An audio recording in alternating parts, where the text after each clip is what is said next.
जम्मू कश्मीर जहन्नम में जाए और क्या करें? जम्मू कश्मीर जहन्नम में जाए, जम्मू कश्मीर जहन्नम में जाए। आप जानते हैं कि हमने पहले ही आपके सामने रखा और आप उसको जहन्नम की तरफ ले जा रहे हैं। जो जन्नत जो है उसके लिए तो कुछ नहीं किया जा रहा। अगर फिर दोस्त बर रोए ज़मी अस्त, हमी अस्तो हमी अस्तो हमी अस्त। If there is a heaven on this earth, it is here, it is here, it is this. आप बताइए जन्नत के लिए क्या किया? इलेक्शन अभी तक आप नहीं कर रहे हैं। सारी रियासतों में इलेक्शन कर रहे हैं। हमारा क्या गुनाह है? हम किसी और देश के साथ खड़े नहीं रहेंगे, मगर हमारी भी तो इज्जत कीजिए, हमारे दिल को भी तो जीतने की कोशिश कीजिए। और तो मैं कुछ नहीं कहता, इसीलिए वो अल्फाज मैंने इस्तेमाल किए। ये आपके सामने क्लैरिफिकेशन दे रहा हूँ। जहन्नम में जाए, आपने ऐसा क्यों बोला?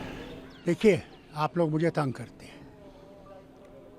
आप जानते हैं कि हमने पहले ही आपके सामने रखा और आप उसको जहन्नम की तरफ ले जा रहे हैं। जो जन्नत जो है उसके लिए तो कुछ नहीं किया जा रहा। अगर फिर दोस्त बर रोए ज़मी अस्त, हमी अस्तो हमी अस्तो हमी अस्त। If there is a heaven on this earth, it is here, it is here, it is this. आप बताइए जन्नत के लिए क्या किया? इलेक्शन अभी तक आप नहीं कर रहे हैं।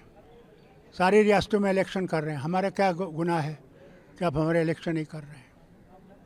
दूसरा बताइए, स्टेटहुड कौन सी रियासत है अभी तक, आप जब से हिंदुस्तान आज़ाद हुआ, जिसको रियासत से दर्जा यूटी का हुआ? बल्कि यहाँ तो मैंने देखा यूटी रियासत बनती। तो रियासत का क्या किया? जहन्नम नहीं बनाया। किस लिए? क्या फ़ायदा? आप कहते हैं टेररिज्म ख़त्म हो गया।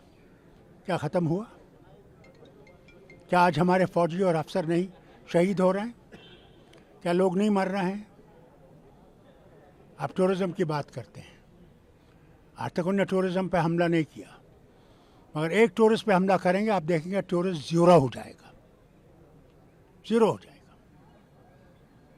ये तो शुक्र कीजिए वो नहीं कर रहे हैं, क्योंकि हमारा सब कुछ उसी पर डिपेंडेंट है। हमारे पास कोई फैक्ट्री नहीं है। इन्होंने कहा हम फैक्ट्रियाँ लाएंगे। कौन सी फैक्ट्री लाई? वो भी यूनाइटेड अरब रिपब्लिक से इमार का एक मॉल बन रहा है। मॉल, हमारे यहाँ पहले ही मॉल है, उसकी कमी नहीं है। तो मेरा तो यही है, हम इस वतन के वासी हैं। ये हमारा वतन है। अगर हमारा वतन हो के हमसे इंसाफ नहीं हो रहा, तो बताइए फारूक अब्दुल्ला क्या कहेगा? जहन्नम में तो पहुंचाई आपने। तैश में आकर बोले थे आप। क्या करूं? दिल दुखता है अंदर से। मैंने लोगों के सामने जाना पड़ता है, मुझे गालियां पड़ती हैं। किसकी नीतियों की वजह से हुआ ये? इसलिए बताइए क्यों किया? अगर हम खड़े हैं यहाँ पे, कौन था जब 96 में इलेक्शन हुए? कौन पार्टी थी? क्या कांग्रेस थी? बीजेपी थी? ये जो आजकल नाच रहे थे, उसका सिर्फ फारूक अब्दुल्ला और उसकी जमात थी। बमों में, गोलियों में खड़े थे। किस लिए? ये झंडा जो है ये खड़ा रहे, खड़ा रहे, मगर उसकी आपको इज्जत नहीं है। आप पार्लियामेंट के हमले की बात करते हैं। जब स्टेट असेंबली पे हमला हुआ, ये तो अल्लाह का करम है कि 5 मिनट पहले मुझे निकलना पड़ा गवर्नर साहब से मिलने के लिए। 40 लोग मर गए। क्या उसका कहीं मेंशन आता है?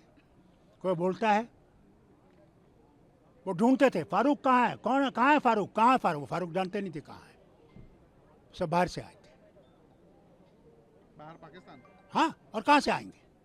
चीन से तो नहीं आते। तो ये देखते हुए भी आप हमारा दिल नहीं जीत रहे हैं। जब प्रधानमंत्री ने हमें बुलाया, सब लीडर्स को, मैंने प्रधानमंत्री से साफ एक बात कही। मैंने प्रधानमंत्री, आपको हम पे विश्वास नहीं, हमको आप पे विश्वास नहीं। इस विश्वास को कैसे हम पैदा करें? प्रधानमंत्री ने जवाब में कहा, दिल की दूरी और दिल्ली की दूरी को दूर करना है। क्या आज तक उस दूरी को दूर किया गया? बताइए, अब फारूक अब्दुल्ला कहेगा तो क्या कहेगा? हमारा कसूर नहीं है। हम लोग खड़े रहे, आज तक खड़े हैं, जब तक जिंदगी है खड़े रहेंगे, इस देश के साथ खड़े। अगर आप ये वीडियो YouTube पर देख रहे हैं तो हमारे चैनल को सब्सक्राइब करें और बेल आइकन को दबाना ना भूलें। अगर आप Facebook पर ये वीडियो देख रहे हैं तो हमारे पेज को लाइक करें।